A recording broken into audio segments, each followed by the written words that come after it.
Okay.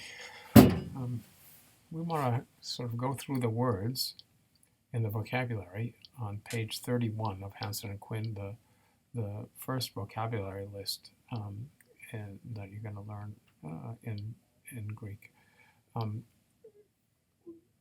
want to make some comments about the particular words, but learning vocabulary words is obviously an important part of Greek, right?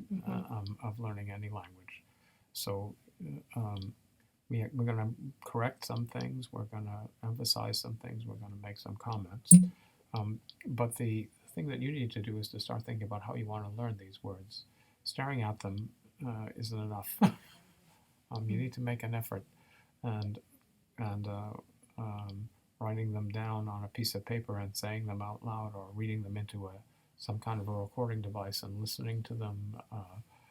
Learning, one of the things that I did, I don't know what kinds of things that you use. There are these online things. We keep saying we're going to do that. We should make a list of these sites that will make online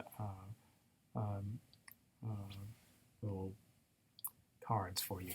Oh, flashcards. Yeah, yes. Like Quizlet. Yes, Quizlet. Yes, that you can do that. But you need to do something to teach yourself. And one thing that I recommend is that if you're going to do things like flashcards, instead of going from the Greek word to the English word, you do it the other way around. That is, you look at the English word and try and think of the Greek one. That is, so it's kind of being on the inside of Greek instead of on the outside of it. Okay. So anyway, let's look at these words. So the first thing to notice is that there's a convention that is not just the books about how you list nouns. That is, for example, the first one is agora, and that's the nominative singular. That's the base form of any Greek noun, the nominative singular. And then the second form is its genitive, agoras. Okay, agora is a noun of the chora type. That is, it's a techne type, where the original long alpha has not changed into an eta. Okay, so and it shows the rule that we talked about. When it's accented on the final syllable, it changes to a circumflex. Excellent, right? So we see that, and we also see that the third thing after it is he. Okay, that is the feminine nominative singular of the definite article. That's the way in which you express what gender a Greek noun is by putting the appropriate gender of the nominative of the article. So if you go down to the next one, adelphos, it gives you adelphos, adelphou, the genitive, and then ha. And then it tells you in parentheses that it has this weird vocative accent, adelpha. That's why it's giving it that form. So nominative, genitive, and gender are enough to identify that. The reason we have these three things is that with them you can identify the class, that is the declensional class is what we call them, to which any noun belongs. Once you see those three forms, and you've learned nouns in the way that we're doing them here, you can tell which class it belongs to. Okay, nominative, genitive, and gender. So all the dictionaries give you that information first. Okay. All messed up, but you know what it says. Yes. All right. So the book doesn't tell you this, but it's important to understand. Then it defines. Let's look at these words. There's agora, which it defines as marketplace. Okay, it comes from, this is a noun from a verb that means gather. Okay, so it's a gathering place. Okay, and in Greek city-states there are various words in different Greek dialects, but in Greek city-states there's a theory anyway, a central space, which is held in common, like the Boston Common. Okay, where people congregate. In the climate like that of Greece, people can congregate in all the kinds of weather. And if you go to Athens, you can go visit the Agora. Americans excavated it. It's a big area, okay, where lots of public business was held, where there were buildings having to do with the government of the city-state. There was a prison. There were places in which famous people were immortalized and all kinds of stuff like that. So it's a place where people would go and hang out, okay? And so it's an important thing, and it's not just about buying and selling stuff, although that went on as well. There are places, for example, we know there was a place where there were banks, okay, because ancient Greeks had banks.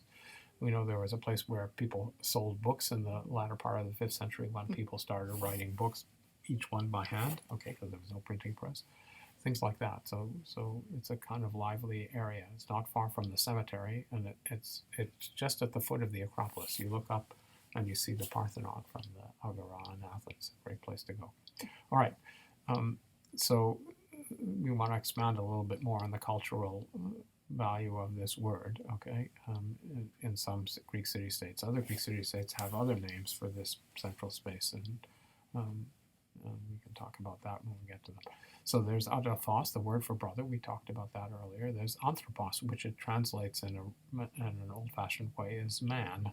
It only means man in the sense of human being, okay? It means human being as opposed to animals, okay? It's not a gender-specific, even though it's a masculine noun, it's not a gender-specific term, okay? So it's not like man in English, okay? It means human being of either gender as opposed to lion or dog or animal, okay, as a class. Then the next word is biblion, bibliou, okay? So there you see a nominative that ends in nu, okay? That's tells you that it's a second declension neuter noun like doron. Okay, the genitive is u, and there it tells you da. The genitive is that the gender is neuter, and it says that means book. Okay, that's an anachronism. Okay, there were no books in ancient Greece. Okay, what people wrote on papyrus, that's what the biblos part of it comes from, and what biblion means is a little thing made out of papyrus. Okay, and what it refers to is not book but scroll. Okay, the Greeks made big scrolls of papyrus on a wooden thing that you could unroll and read that way when they had books, okay, which they didn't have for a long time. And writing was not a feature of Greek city-states until that people accepted until the latter half of the 5th century BCE. This is several hundred years after the historical period and after they actually had a writing system. Okay, so you have a writing system already attested in the 8th century BCE, but the people didn't use it. Okay, they hated it, in fact. All right, anyhow, there's doron, the word for gift, okay? In this society, gifts are a big deal. We can talk more about that some other time. It says also the dictionary, the vocabulary list says that it means a bribe, okay? And that's just a gift in a political context, okay? To us that sounds very bad, and we wouldn't want to have the same word be something nice like a gift and bribe, and also something bad like a bribe, okay? But it means stuff that you give to people in order to get something back in return, okay? The notion of reciprocity is not just an implicit, but even an explicit thing in this word. If I give you a gift, you owe me one in return, okay?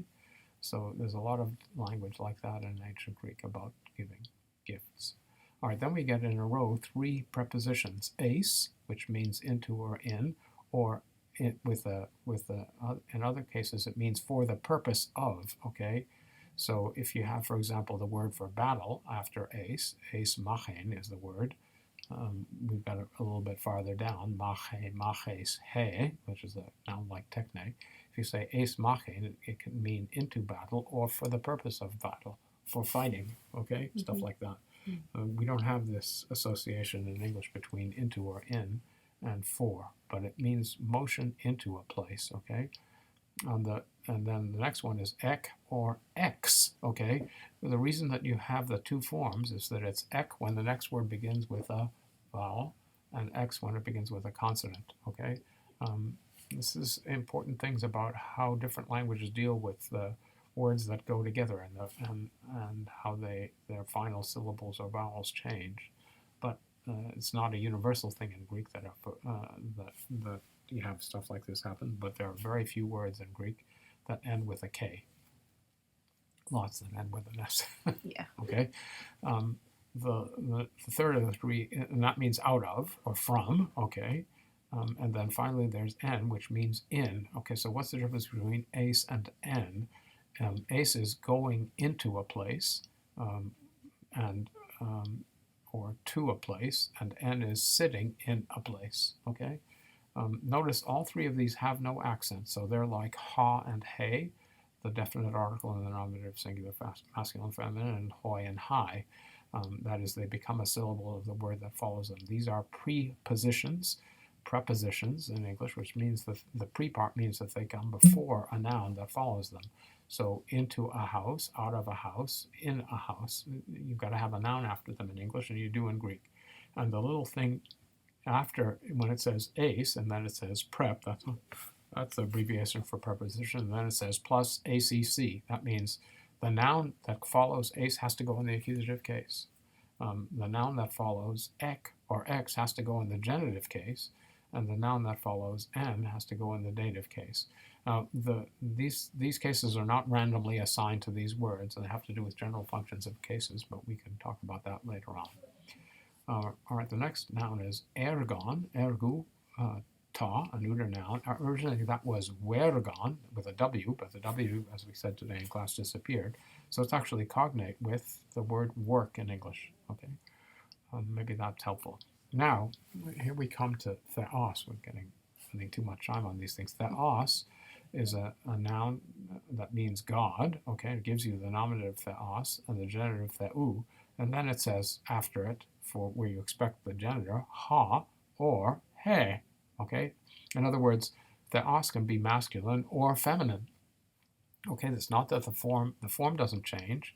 It still looks like theos, but if it's, you can say he theos. Now, that's true in Attic Greek, and even more specifically, if in Athens you say he theos, who is it, Belisi? Athena. Yeah, she's the goddess. Okay, you don't have to say anymore. It's like Our Lady. Okay, it's enough of a cue as to who it is, the place, and the words. But it's an example of what we were talking about. That is that nouns that look like their second declension can be masculine, but most of them are masculine, but some of them are feminine, and some of them are like theos. That is, they can switch. Okay, depending on what you mean. So here's a case where gender isn't just grammatical, because gods have real gender, and you distinguish between the males and the female ones with a definite article. All right, then there's kai, one of many words in Greek that means and. Okay, it's mind-boggling. And seems like a simple enough concept, but in Greek there are all kinds of ways to slice and dice it. So it's the one that basically connects sentences. Okay, we tend to discourage people from using and, but to connect one sentence to another, except with a comma, in English anyway. But you can do that a lot with kai. But you can also coordinate sentences like today it's hot and I feel sweaty. Okay, that you can do with kai. Okay. When you have two of them together, when you say kai this, kai that, then it means both and. Okay, and usually it's sentences, but it can also be individual words. So kai is the kind of commonest and the most ubiquitous word for and in Greek. There's logos, logu, ha, the word for word, speech, and story. It also means reason. Okay, so that's pretty complicated. That's a lot of different things for one word that we distinguish. Okay, so here's the opposite thing. That Greek has one word where we have many. Okay, doesn't happen that often. Mache, as I said a moment ago, is the word for battle. Nesos, so here's a regular noun of the second declension, nesos, nesu, and it gives its gender as he. Okay, that is, it's feminine. Okay, a book will try and trip you up with things like nesos, he, and theos, he. Watch out for these things. So it's inflected just like the masculine nouns logos, or logos type, but its gender is feminine, he. And the same is true of the word after the definite article, hodos, the word for road. A word, nesos, we have in things like Peloponnesus. I don't know, that's a Greek place. Do we have any other nesis words in English? I can't think of any. But anyhow, there's hodos survives in English in the word that you use for the thing in a car that registers the miles you've gone, which is called odometer. There you go. Yep. So it's a word for road. Okay. Next word is oikia, oikios, which means house or household. Okay. It's really not a word for a physical unit so much as a sociological unit. It means the people, the physical house and the people in it. And the people can be citizens and slaves, okay, and even include the animals. So that's that. Then we get Homeros, Homeru, the name of the poet Homer. Okay, we're going to learn lots of things about him that are untrue because we're just making up sentences. He didn't have a brother, believe it or not. We're going to find lots of sentences about his brother that we know of anyway, but that's an example of a good Greek name. We get two verbs in the third person singular. More about that. The one that means educates and the one that means sends, paidewe and pempe. More about verbs in the next lesson. So you need them to be able to make some kind of sentence. So that's why we're teaching, the book divides that in the next lesson. Then there's techne, chora, psyche, okay, the word that means soul. We talked about this when we were starting to read. Psyche, psyches, notice it's got an accent on the last syllable, and it shows the accent rule that Belisi pointed out, where the genitive has a circumflex and the nominative has an acute in the first declension noun. And lastly, there's the word o with a circumflex accent and a smooth breathing over it. That says it's used with a vocative. In fact, it identifies vocatives, okay? It distinguishes them from nominatives. So you used o in Greek to make sure that people know that it's not the subject of a sentence. We don't have to translate it in English as o, the letter o. O Bill. Nobody says that anymore. Okay? Half if Greek, you feel like it, you can, but that's it. All right. So I've given you some help with the vocabulary. I hope it's interesting. That was a long-winded thing. All right.